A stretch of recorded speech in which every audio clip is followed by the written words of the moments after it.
Because I think as we examine this stuff rationally and logically, we're going to see there are all kinds of problems. And that is one incredible tool that God has given us, is logic and rationality to discover the truth about his world.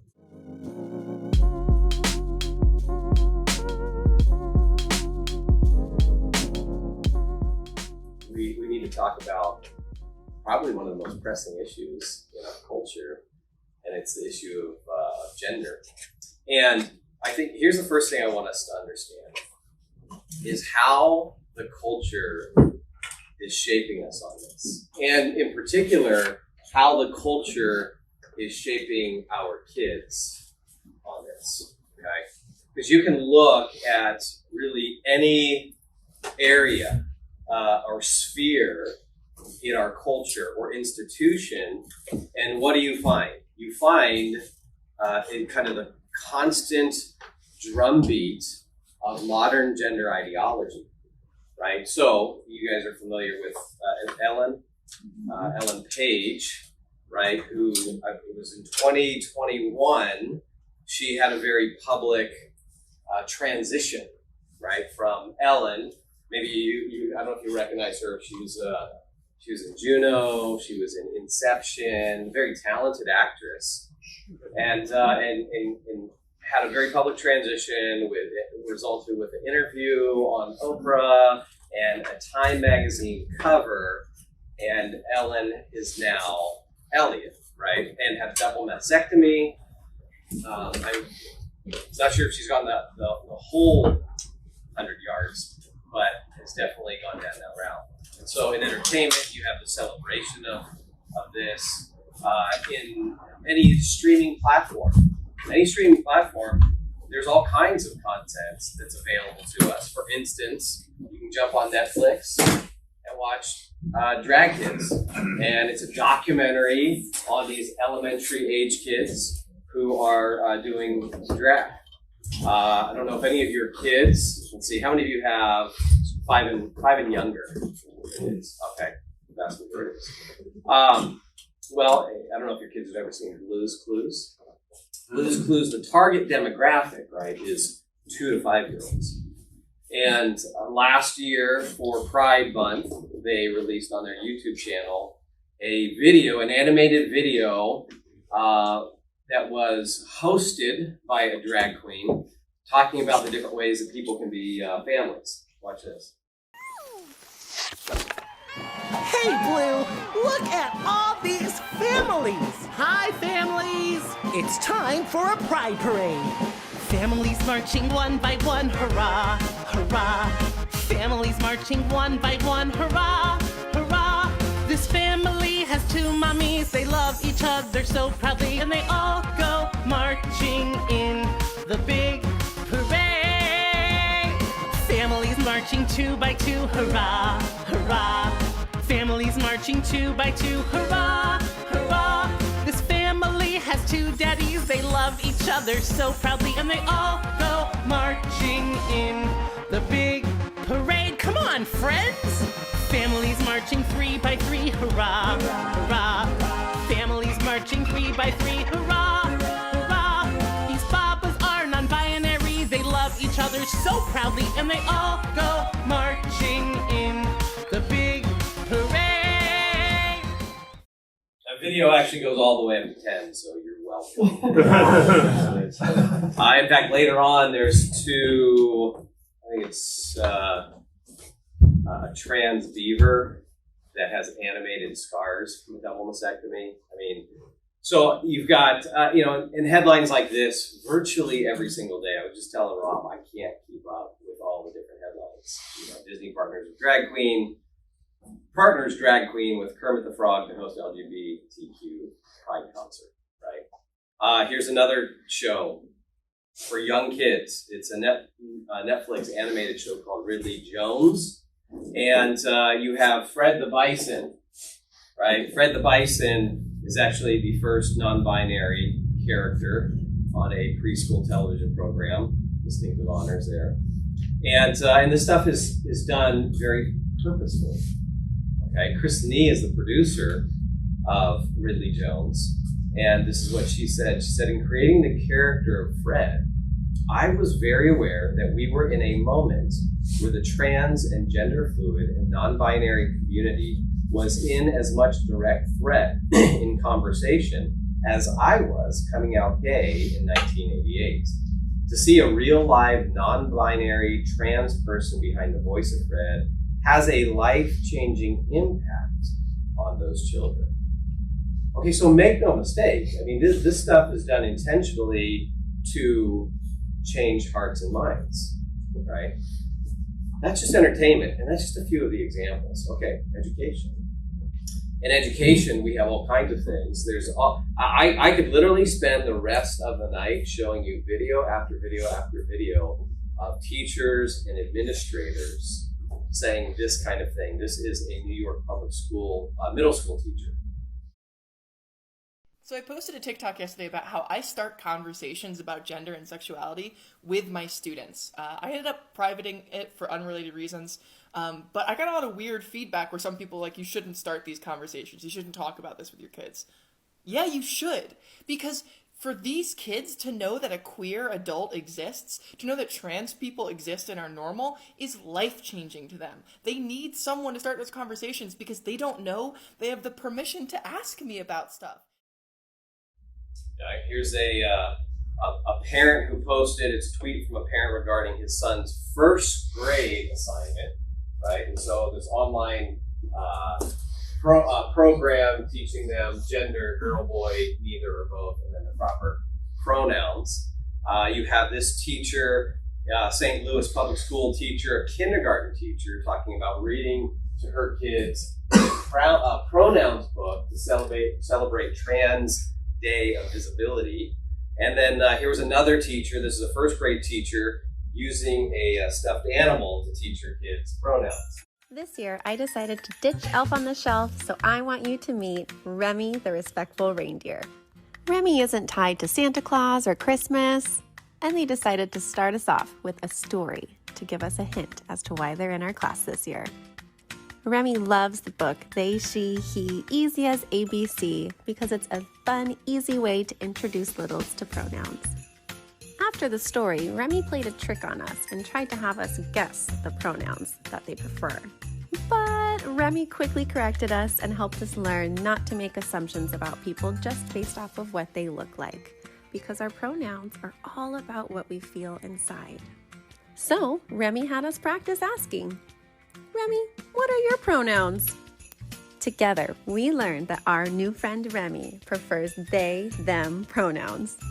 My littles were so excited that Remy was feeling safe and welcome in our class team.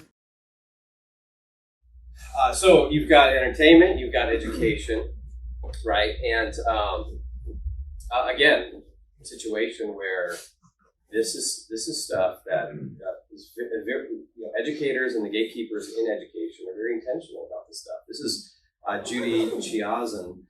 She's the program coordinator of the LA Unified School District, but this is what she says. She says the role of schools has changed. Technically, we are an educational institution, right? Reading, writing, and arithmetic. Technically, that's what we are. But schools have expanded to be the hub for a lot more social services and looking more holistically, emotionally at what's going on with children.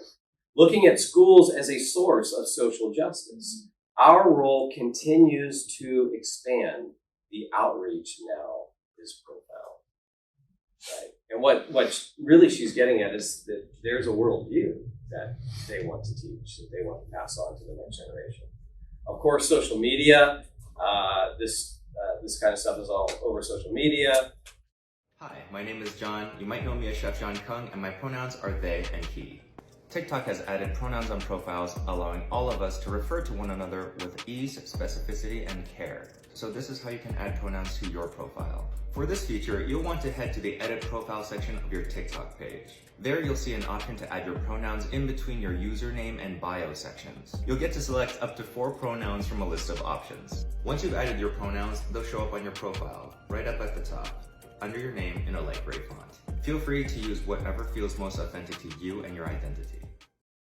So you get a celebrity chef to kind of promote this new feature on TikTok. Of course, for Facebook, maybe you're familiar with this on Facebook.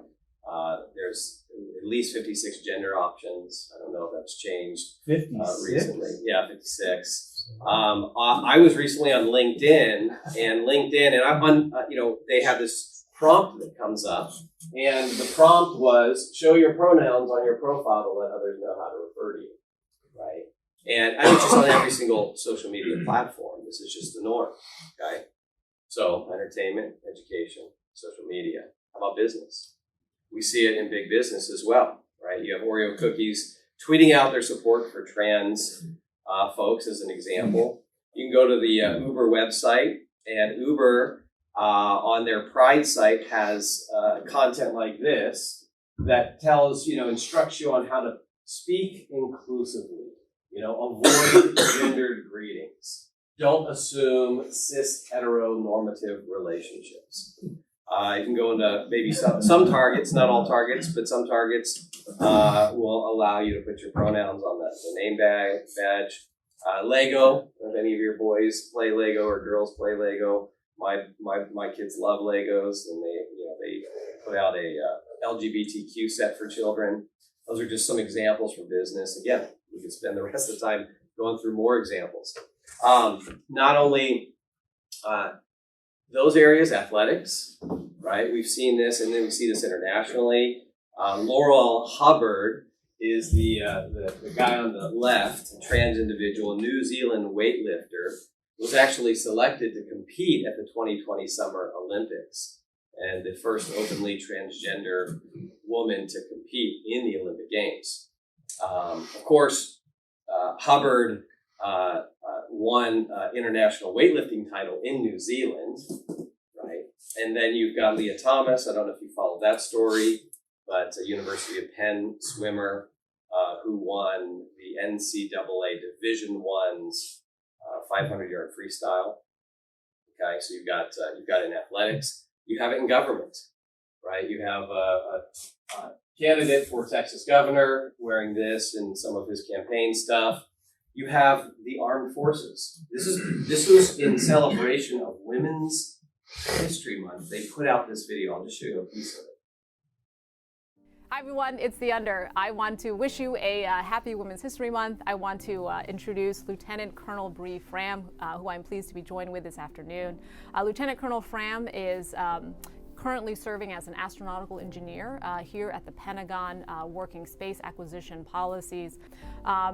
Bree is also the one of the highest-ranking transgender service members in the military, and is the highest-ranking transgender service member in the Department of the Air Force. So thank you so much for joining us. You've been instrumental, as mentioned, in the stand-up of the Space Force, and now you're working to develop these policies and processes that are really going to help the new Assistant Secretary of the Air Force for Space Acquisition and Integration get things moving. So how is that going? It's going really well. It's an amazing opportunity to be part of something where we can help set the process that allows us. So, in celebration of Women's History Month, they have a biological male as the candidate. Our president on Trans Visibility Day put out this video. To everyone celebrating Transgender Day of Visibility, I want you to know that your president sees you. Jill, Kamala, Doug, our entire administration sees you for who you are, made in the image of God and deserving of dignity, respect, and support. But we know it's hard when there are those out there who don't see you and don't respect you.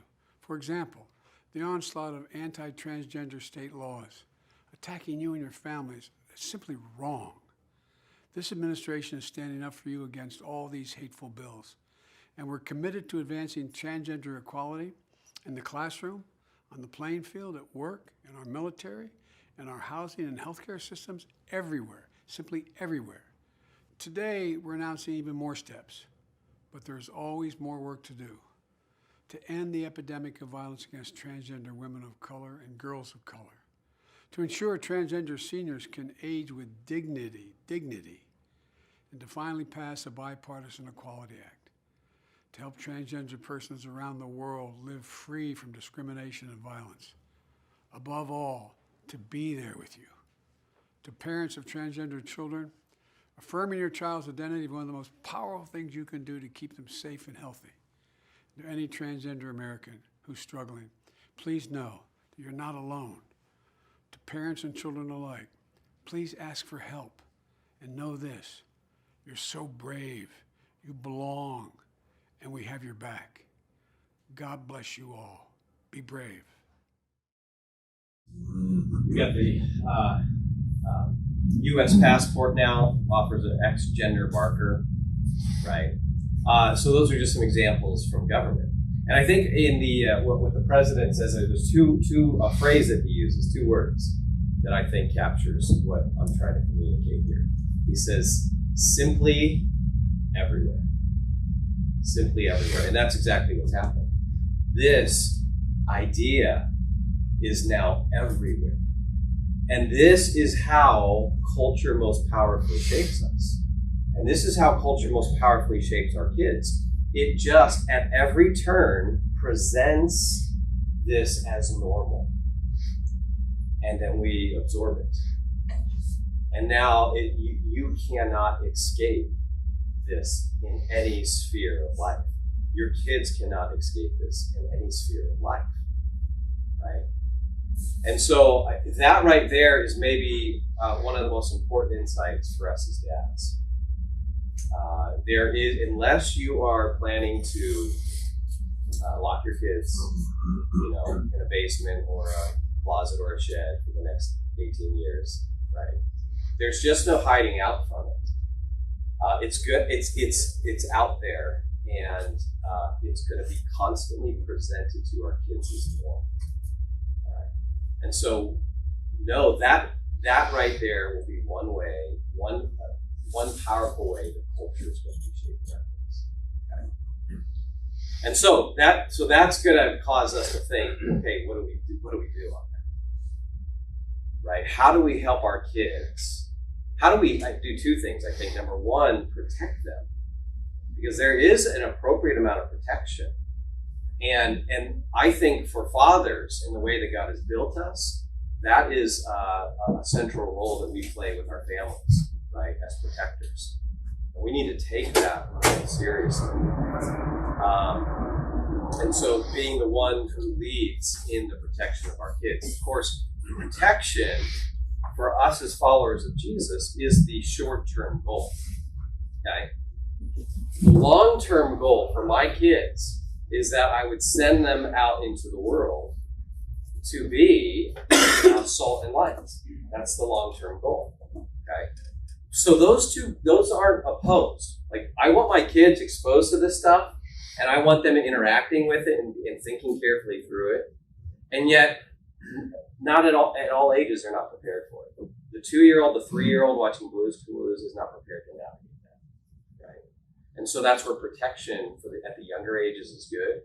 But in that protection, I'm starting to train and teach so that ultimately I'm going to let go of some of that protection to send them out. And it's not always this kind of nice, neat, take off. Sometimes you take away some of the protection and, your kids crash and you're like, okay, I'm going to pull back and rethink some things. But that, I think, is what we're trying to do as followers of Christ. Okay, so how do we do that? Well, number one of the ways that we help protect our kids and equip them is by thinking carefully through this stuff, right? Because you'll notice there's a lot of this appeal when stuff is coming at us fast and furious on social media or on screen or the way it's being framed in the culture, right? It will bypass much of our rationality. In fact, that's why, if you brought someone here from 100 years ago or even 50 years ago and dropped them in the culture now and they saw what we were saying, they think we'd lost our minds. And yet for us, we have seen so much of it and it's become normalized that it desensitizes us to it. And this is where the rational mind that God has given us is an important tool to help us navigate this stuff. Because I think as we examine this stuff rationally and logically, we're going to see there are all kinds of problems. And that is one incredible tool that God has given us is logic and rationality to discover the truth about his world. Okay? That's another way we can lead our families, is leading our homes in logical thinking.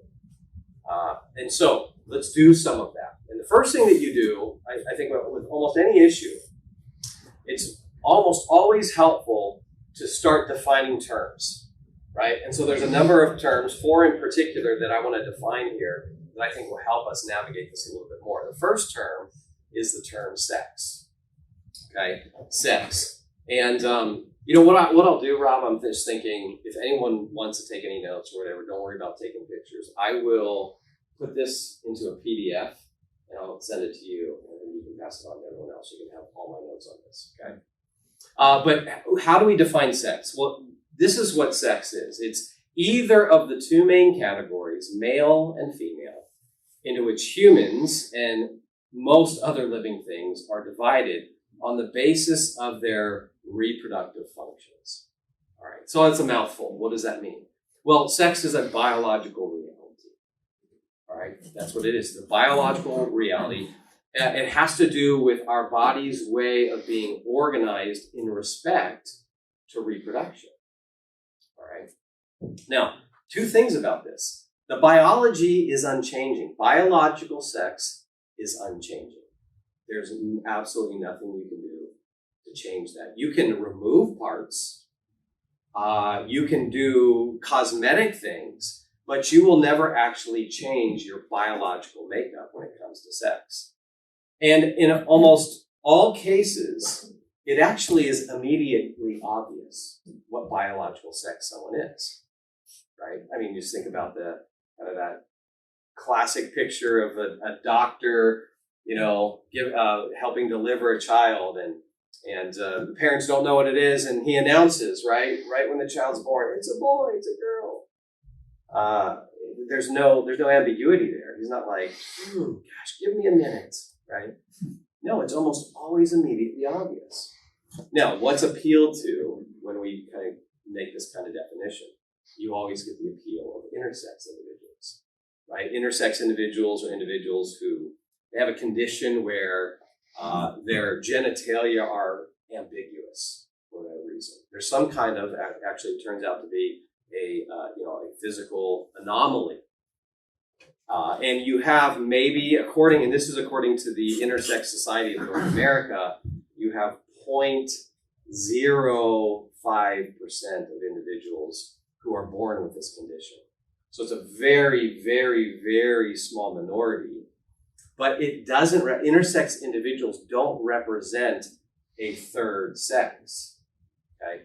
It's an abnormal condition. It's not the way things are supposed to be, but it doesn't then create some kind of gender spectrum, all right? You have males and females, and then you have this third category where you have an abnormality. And in a broken, fallen, corrupted world, we see all kinds of abnormalities in the physical realm. Okay, so sex has to do with our biology. Then you have this term gender. Now, when you look at kind of the history of these terms have been used synonymously. So sex and gender were the same thing. And I wished it was still that way. Unfortunately, as language changes, gender has taken on a new meaning. And gender now refers to how we identify and then present ourselves to the world as male or female, right? And so, if you think about it, sex is biology, right?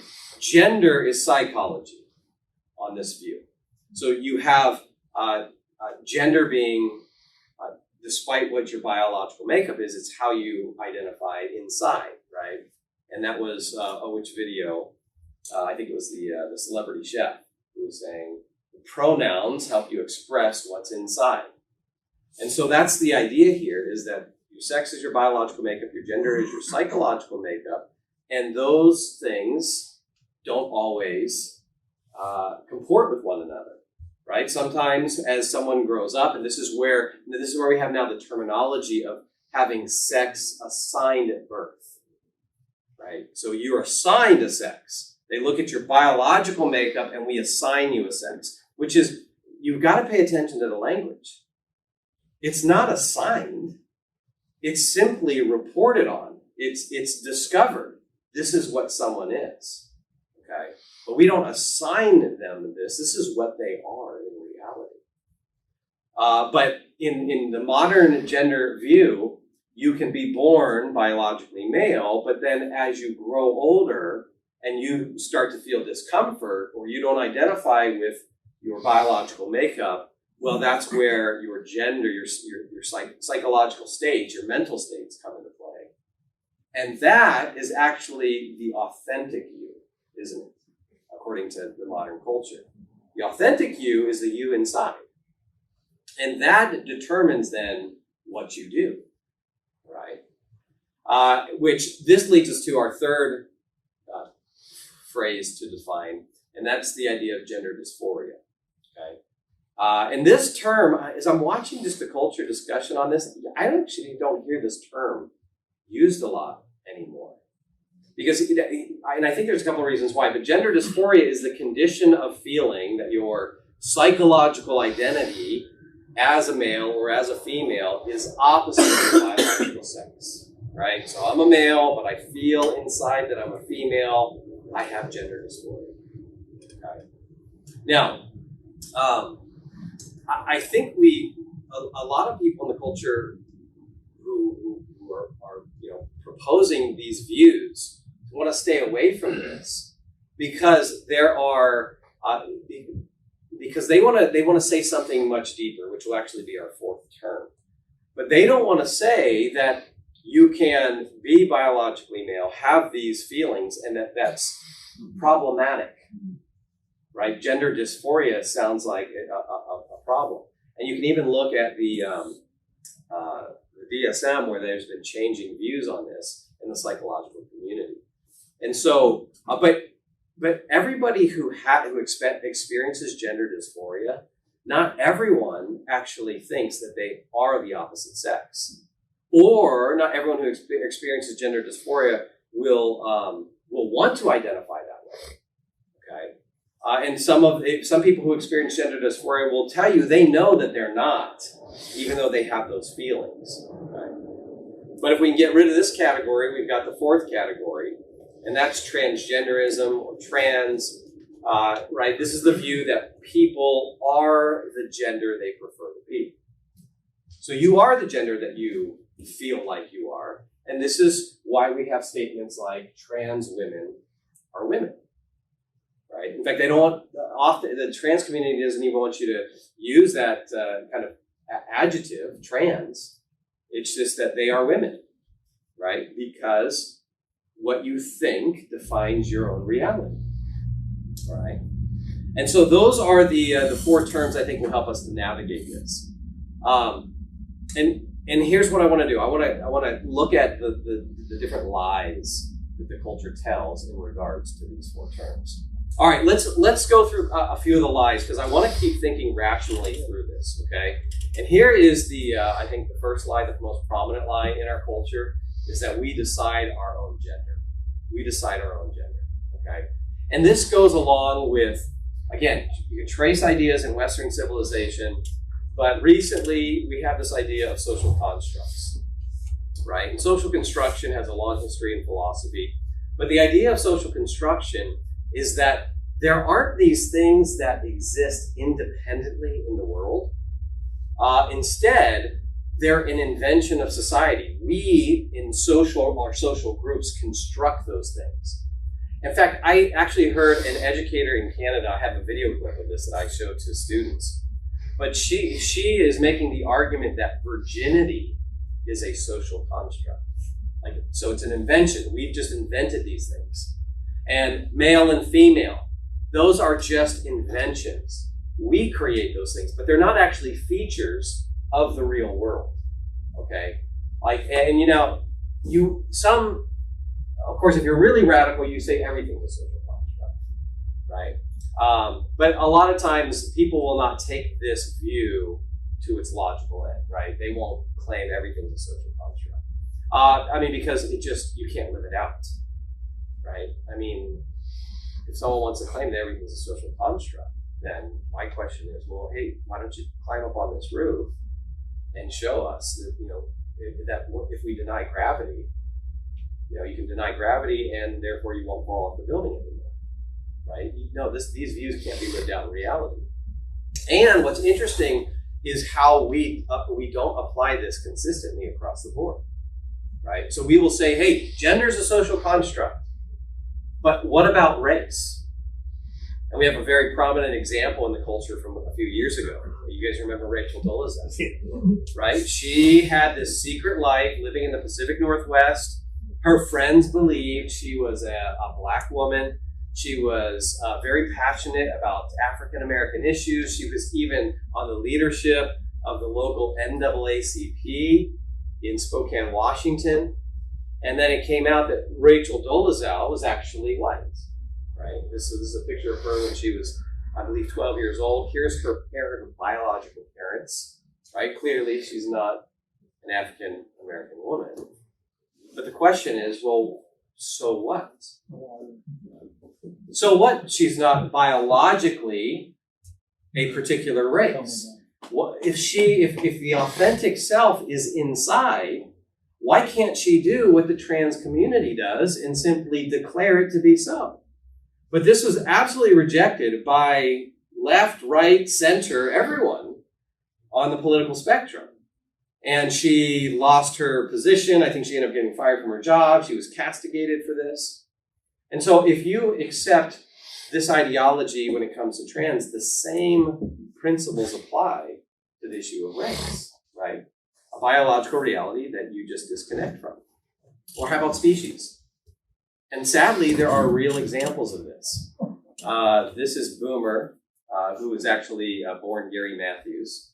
And he's a retired technology worker who claims that he is really a dog. And so he dresses up as a dog, he wears a dog collar, he eats from a dog bowl, this kind of stuff, right? And you have there are various examples of this. You have this gentleman here, Richard Hernandez, who was born 55 years ago in Texas, always felt like a woman growing up in a man's body, and so became trans, but then his next move was to then cut off his ears, split his tongue, he had his nose reshaped, his eyes stained green, his face tattooed, and he now is a dragon woman called Tiamat, right?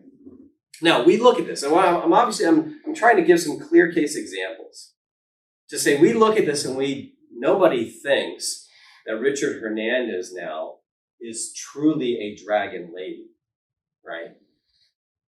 We say there's something that's gone wrong here, okay? But it's the same idea of social construction that we have with the trans issue. Or just take plastic surgery. Does plastic surgery actually change the age of the patient? Well, of course not. Age is a biological reality, right? So why would we think that cutting off female body parts suddenly changes someone into a biological male?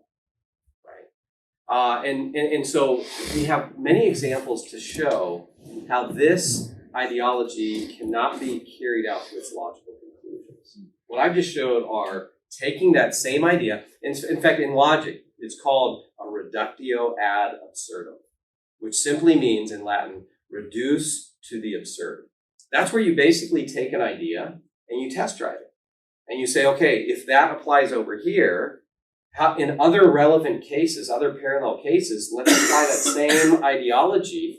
And if it leads us to absurd conclusions, then you discard the idea, knowing it's a bad idea. And so that's all we're doing here. We're just employing a basic logical principle to show how this idea is logically incoherent. Okay, let me say a couple more things on this particular issue of social construct. And I think here's the key question. In fact, this would be one of the key questions. As you engage with people on this issue, this is the question I think you want to ask. Why do we think that we can or should disconnect our psychology from our biology, our gender identity from our body? Right? Why do we think we should do that? And just sit and wait for the answer. And I think the only answer you're going to get on that is that there's some inner feelings. right? That's the only justification that the culture's offering right now. There's some inner feeling someone has of discomfort, and on that basis alone, we're saying that's justification to then do all of this stuff to your body. Now, here's where you give counterexamples. We have counterexamples of where we don't go along with that same thing. Take the anorexic girl, right? What's going on with the anorexic girl? She has body image struggles, right? And so she might be 90 pounds, and yet she looks in the mirror and she feels like she's grossly overweight. And her internal feelings tell her she's fat and ugly and that she needs to lose weight. Okay, and then she struggles with anorexia. How do medical professionals deal with that person? They do not treat the body, right? They don't treat her body, except to help her heal from her anorexia. But in order to make long-term change, they target the mind. They say there's something that's disconnected in the mind, and so the treatment or therapy is at the thoughts or the mental states of that girl. And so they don't say, oh, you feel like you're 200 pounds? Well, yeah, go ahead and lose more weight then, right? They don't give validation to the inner feelings. Instead, they know they've got to treat the mind, or else that girl's in deep trouble. And so the therapy targets the thoughts, not the body. Okay. Now, let's move to lie number 2. Lie number 2 is that transitioning leads to wholeness. And this is connected to what's called the harm argument. The harm argument is that if you don't let kids transition, they are going to kill themselves. I mean, that's what you hear in the culture. Okay, and what we find is that the evidence suggests that transitioning does not lead to wholeness. Okay, it does not. People who go through transition will report short-term euphoria.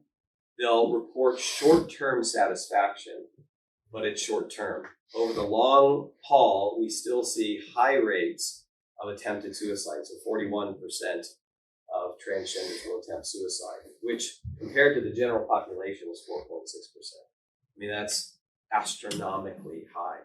They're 19 times more likely to die of suicide.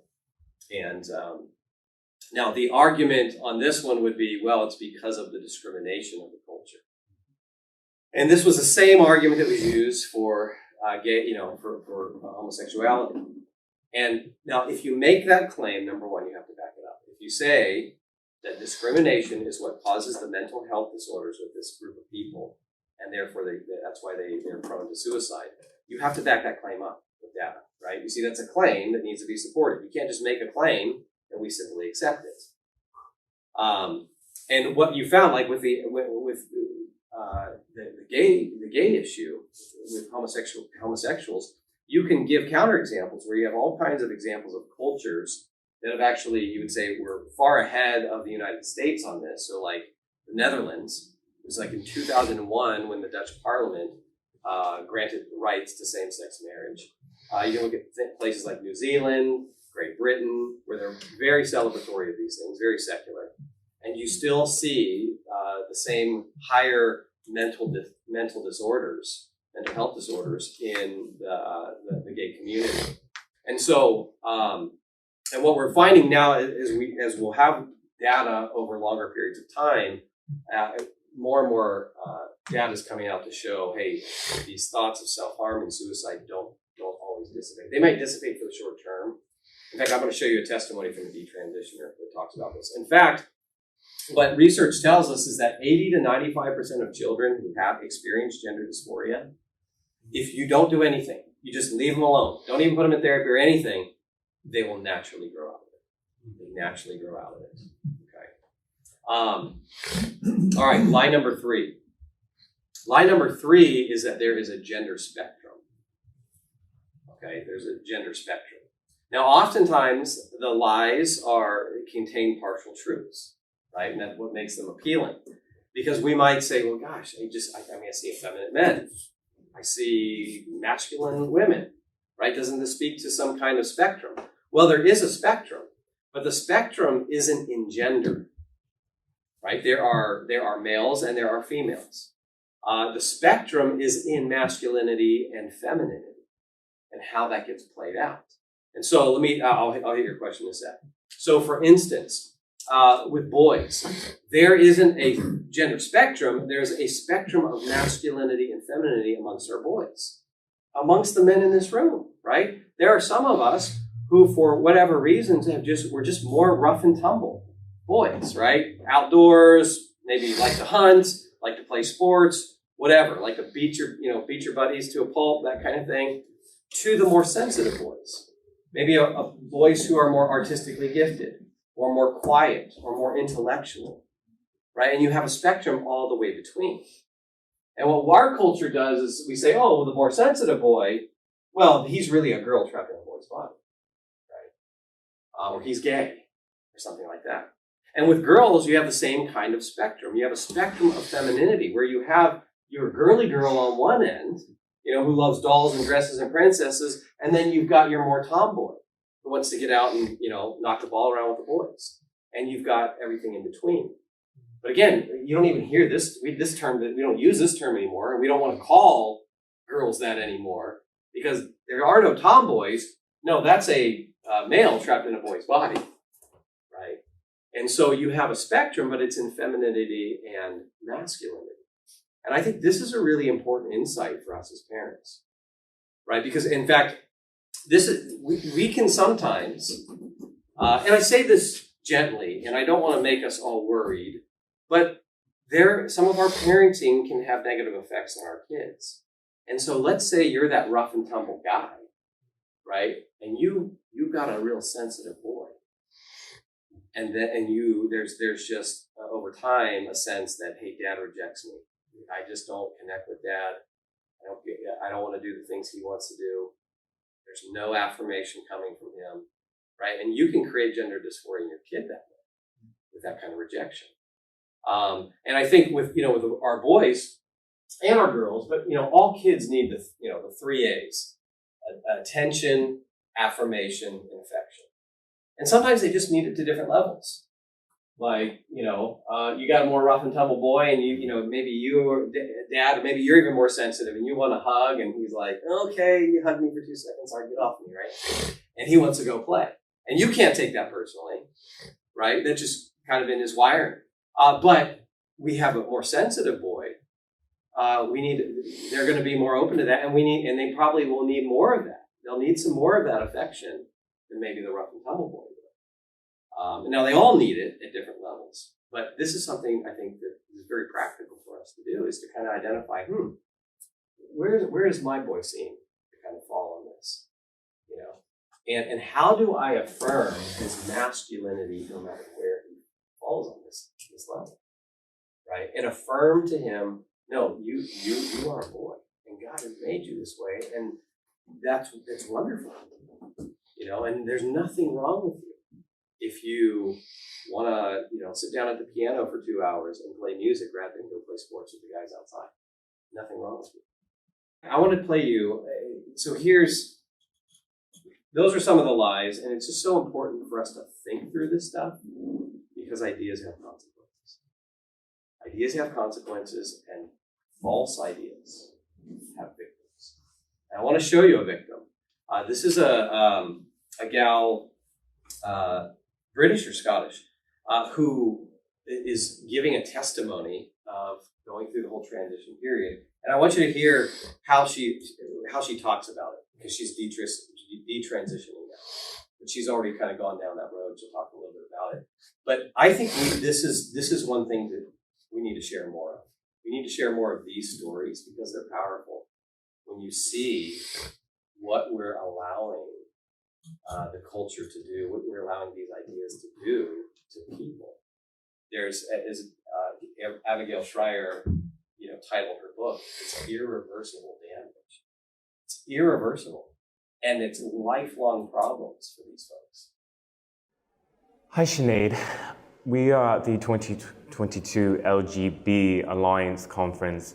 You spoke last year. That was the first time that I became aware of your story, and you shared very personal details about how your life transitioning and detransitioning and how the challenges that you faced and continue to face. I want to introduce you to an American audience who may not have heard of you. So you're from Glasgow, Scotland, and you went through an experience of cross-sex hormones, testosterone, as well as surgery. At what age did you begin to medically transition? So I was an adult transitioner, so I didn't actually start the medical process until I was 24. The desire to transition sort of popped up when I was around 20 or 21, but I didn't actually refer myself to the clinic until I was 23, and then the following year, medicalization began. What were you feeling in the years leading up to that decision that you could not live your life as a woman you are? I was very bitter, I was very resentful, I didn't like being a woman, I didn't like being perceived as a woman, I absolutely despised my body, and I was under the impression that if I were to, quote, become a man, that the problems and the self-hatred that I felt would disappear. And did it? I think I convinced myself for a couple of years that it did. Because I was a female taking testosterone, I got a lot more energy. I felt that I could do more, I was more motivated. So I did feel, if we were having this conversation in 2015, I would tell you that transition saved my life, because I believed that. But you can only pretend for so long, and all the problems that I was running from with transition were still there. And so even with cross-sex hormones, even with the surgery, I was still very, very much struggling with self-hatred, and I'm afraid that cutting your breasts off doesn't remove that. So, as I'm speaking with you, I can hear that your voice has changed, or you have a deep voice. I don't know what you sounded like before. Can you outline the ways that you've been permanently physically changed? So with cross-sex hormones, some of the permanent changes would be, like you mentioned, my voice. I've developed an Adam's apple. My vocal cords have thickened. I suffered some head hair loss, lots of body hair growth. Taking the testosterone for as long as I did, which was just over 4.5 years, has led to bladder problems. And obviously the surgery is irreversible, so I'm almost completely numb on my chest area. You had your breasts removed? Yeah, I got a double mastectomy when I was 26. What was that? Was there a single moment that you realized I made a grave mistake? I wouldn't say there was a single moment. It was a progression of realizations that when I first started the cross-sex hormones and the depression was still there, I thought it's because I haven't transitioned enough, so I'll get the surgery. And then I got the double mastectomy and the depression and self-hatred was still there, so I thought, okay, I'll get the hysterectomy, and then I'll get the phalloplasty, and I'll get everything that I need to get. But fortunately for me, after the double mastectomy, I kind of had that realization where I was like, what if I do go the full way and I still hate myself like this? I didn't need hormones or surgery, I needed therapy. What is your message to young people, children, youth who maybe feel how you at that point felt? Changing your body doesn't address the mental distress you're feeling. You may have all kinds of other comorbid conditions, you might be suffering, maybe you're traumatized. Whatever your issue is, cutting your body up is not going to solve that. And if you really truly think that transitioning and changing yourself and taking cross-sex hormones and surgeries, which have a whole line of risks with them, is going to make you mentally happy, you're deluding yourself, and it's cruel. And how do you respond to those who say, well, some of the stuff is reversible, you can change your mind? I wish it was reversible. I wish that I could have my voice back. I wish that I could feel my chest. I wish that I didn't have bladder problems. I wish that everything that transition did to me was reversible, but I am living proof that that's not true. Thank you very much for your time. It's heartbreaking, isn't it? And this is what we're doing in our culture. And we need courage to speak truth in this day and age, and not go along with the culture. Let me lay out some practical things here that I think would be helpful. So, just some practical things I think that we can do on this is number one, become your kid's expert. Become your kid's expert. Doesn't mean you have to be a scholar, but just do some basic reading, right? And be the expert so that when your kid comes to you, you're not defensive, you're not shutting it down, but you can talk intelligently about this stuff. And, when kids feel like, number one, you're open to talking about it, and that you know a few things. Not that you have to have every single answer. When you don't have the answers, you just say, you exhibit humility and say, I don't know. I'm going to do some homework on that because your questions are important.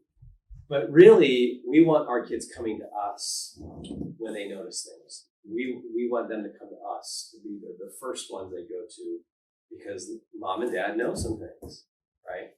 And that's just a process of loving God with our minds. And there's all kinds of resources out there. So let me give you a few resources.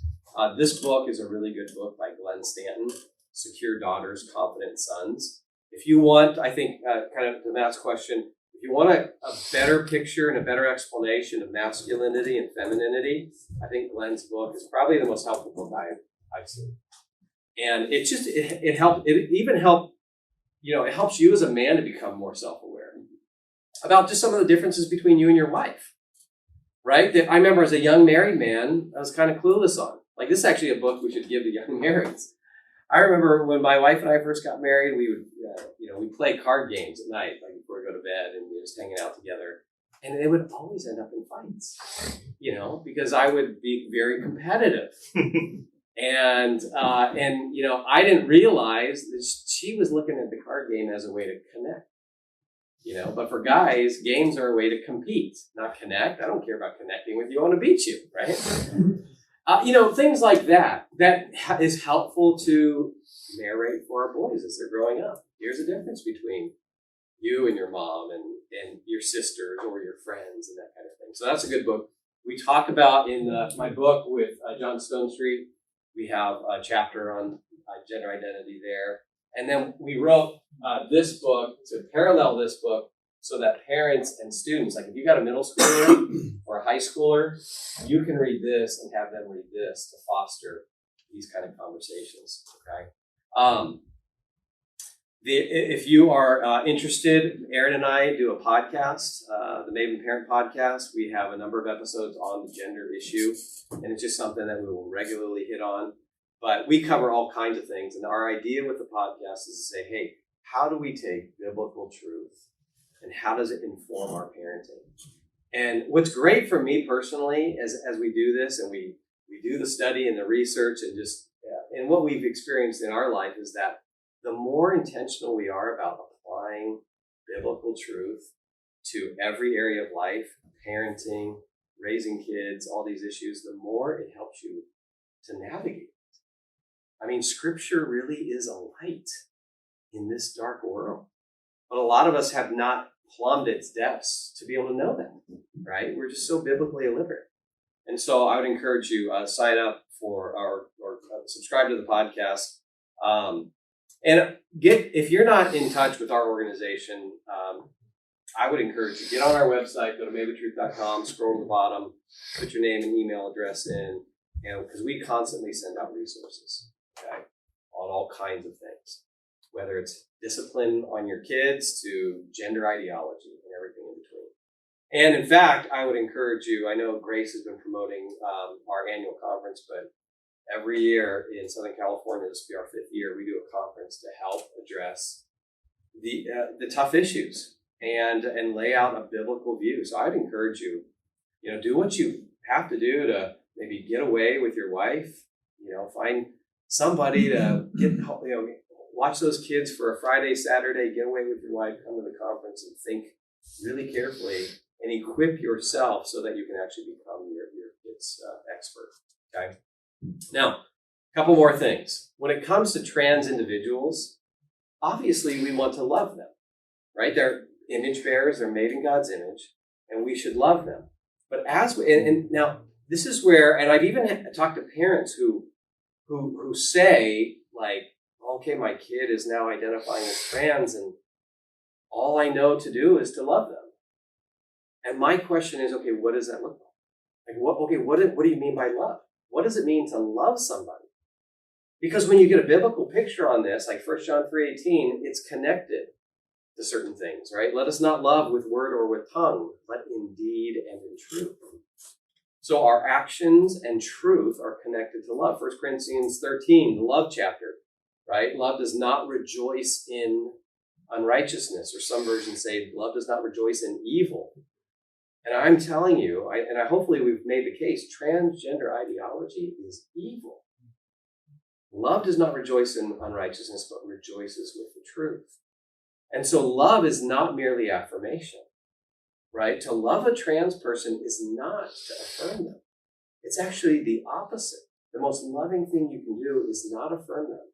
And I've heard this from some different trans testimonies, where one gal who started down this route said that it was finally after, about, I don't know, it was like a year into this, and she was on cross-sex hormones, it was her grandpa who pulled her aside with tears in his eyes and said, "What are you doing?"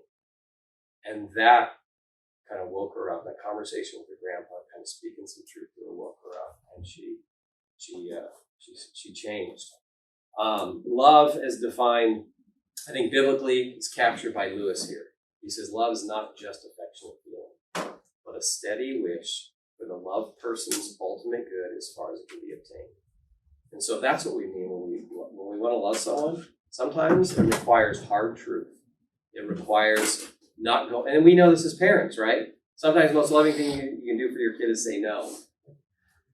And that's what we've got to do when we're with these folks, because we love them, okay? I would say on a practical level, on this issue, you've got to fight for your family. You've got to fight on this one. If I have a kid who's in my home who begins to identify as trans, my recommendation is you do everything you can to fight. And we don't have time to go into what that looks like, so I'm going to give you a homework assignment, okay? And this is one of the links that I sent Rob. Everyone needs to read this article. What I've learned rescuing my daughter from her transgender fallacy. And it's written by Charlie Jacobs. That's actually a pseudonym. Didn't want to publicly identify herself. But this mom talks about what she did to help rescue her daughter from this. And she fought. And she did things that I think a lot of parents would say, I can't do that.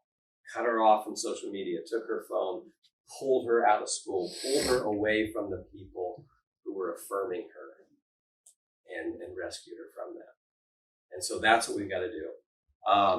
And then lastly, I would say, be prepared for the social costs of holding a biblical view.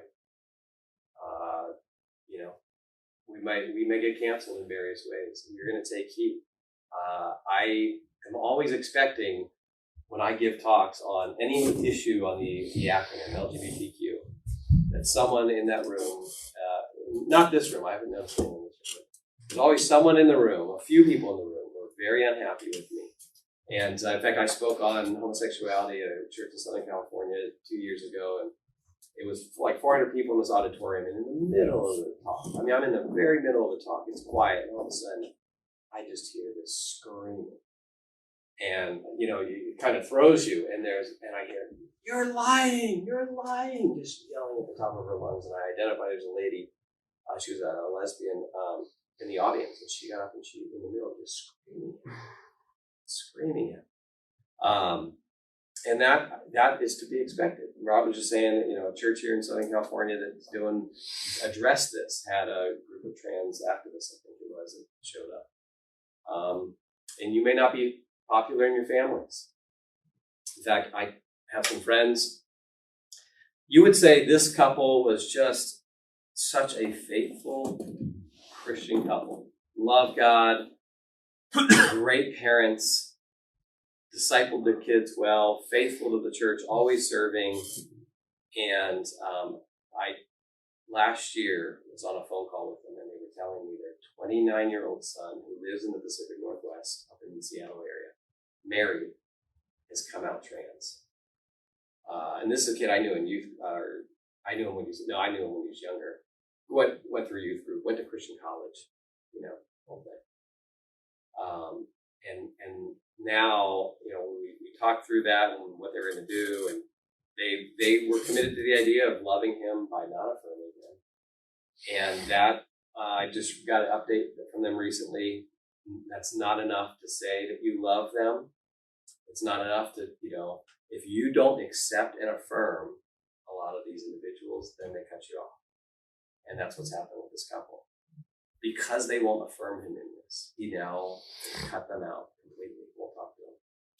Obviously, so painful for this couple, and that's part of the cost on this. Following Jesus, and it just reminds me of Jesus' words of, mothers and daughters will hate mothers, and he doesn't mean literally hate, but if your allegiance is first and foremost to Christ, it will create division even within your families. But that's what that's the cost that we have to be willing to pay to follow Christ. And I'm seeing this issue split families. And I'm seeing parents change their views so that they can affirm their kids and weaken their own faith. So it's a lot, right? And so hopefully that gives you some good thinking on this. Hopefully I've given you some practical stuff on this. And so I hope tonight was a little bit sobering, but I hope it's also motivating. Maven exists to help the next generation know truth, pursue goodness, and create beauty for the cause of Christ. To find out more, check out maventruth.com.